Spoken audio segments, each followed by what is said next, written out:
Hello everyone. So karon bakit ang tama sa doon sa ako pag-juice, doon sa ako pag-process pag-juice sa atuang apple o sa atuang pipino. So first ako sang hugasan ng atuang kuan guys. Ang atong apple, of course, lahat mo kag hugasan no? Bitaw. So atong hugasan guys, pagkahuman nawa sakit kay sa dughan na dunot. Oh, see? Nasa siya dunot guys. Niya ako siyang advice aning apple no. Ampot lang kaha pero dili mo kay once twice lang ito sa kuwang palit ito ko anang tag-cheese nga apple guys. Bason jud siya wag siya lami. Bitaw stand anay lang. So muna ako na lang siyang gi-juice guys kay bason man siya, unlike anang tag 15 tag 2.25 kay crispy siya kaunon kanang tag cheese guys, as in bason gud siya nagamara tag diferensya diba. So mo na siya akong gibuhat, ako na lang siyang gi-juice guys. So ato siyang slice ang atong apple guys, na siya pag slice para dili maglisod ang atoang machine, ang atong juicer dili siya maglisod inig juice niya. So ato na siyang slice guys, tanawa ninyo. Inaano ko siya pag slice guys, punta na siyang kaunon. Ang problema kay wag siya lami, di siya ko feel ang ihang lami, di siya crispy guys, bason siya. So nahuman na to slice ang atong apple ay napunta sa ato ang cucumber, ang atong pipino guys. So ako na same sa atong apple natural ato po na siyang hugasan. So atong hugasan ang atong pipino, then pagkahuman na to siyang i-slice. Pwede na siya na dili slice ang pipino guys, kay taas man na siya.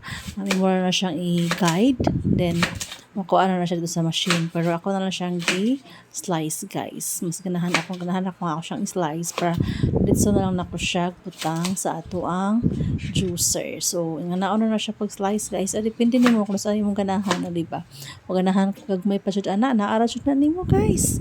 So imuhara jud na kabubuton kung saan mo pag-slice ang imuhang pipino uban pang mga ngayon slice. So muna siya guys. Kung manatawag slice ay naputa sa atuang juicer. So muna siya guys. Wag itang nako ang takob sa atuang juicer. Atong dayon atong ibutang ang atuang pipino. Ato na siyang ilunod guys. Mura jud naggaling. Kasuway mo anang galingan nga kahoy. But wala naman arong panahon na guys. Sa among panahon guys kay galingan nga kahoy sa mais nya. Nga na siya isuod na siya diha nga na. So muna siya diha guys pagkahuman ato ng takuban. Malim siya nga si kahit utang ni nga takob na siya giliso ang katong number 1 pa na ako guys. Kumain naman ako na. Sige na ilunod guys. Hangtod na mahurot ang imo ang gipang slice na juice. So mga ito sa kasayon guys, as in. Hala kasayon ang pag-juice. Hindi ko siya na-carrots. So iban pa. Basta kayo ayaw na lang kami. As in, first and last na po itong juice of kamoy. No, na dyan po pero ajud lang. Kaya kung nasibutan na itong panahon na dyan. Pero ingon sila nga, lami man daw og kuain kay nang naay honey, pero no di na jud ko jud, as in di jud lalim guys.